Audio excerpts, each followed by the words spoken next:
It's Thursday, April 27th, 2023. Let's talk about the news. From BBC News, recent rapid ocean warming ahead of El Niño alarms scientists. Global sea surface temperatures hit a new record high this month, raising alarms throughout the scientific community. This alarm is related to sea surface temperature levels increasing at a never-before-seen rate, and because we're seemingly headed into a new El Niño-influenced weather period, which will further increase temperatures, which means this apparent preheating could be just the beginning of a much more substantial warming period, which could lead to more extreme weather events, more and more widespread oceanic die-offs, and a more rapid increase in sea levels. This is still somewhat speculative at the moment, but ocean warming is a tipping point issue that we've been warned about for a long while, and these numbers suggest that things could get pretty grim pretty quickly if what we're seeing now is, in fact, just the tip of an impending warming iceberg.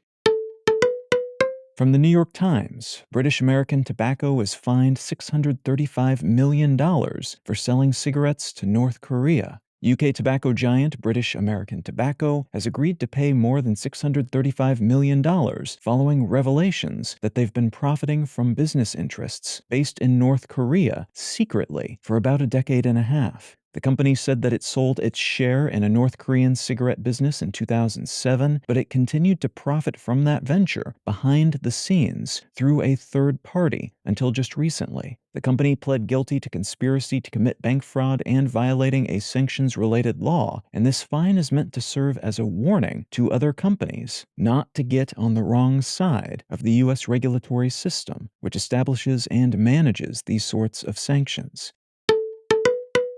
And from Bloomberg, Tesla drops Model Y's starting price below the average U.S. vehicle. In the wake of two recent cuts, the prices on two of Tesla's most popular electric vehicle models are now lower than the average price paid for a new car or truck in the United States.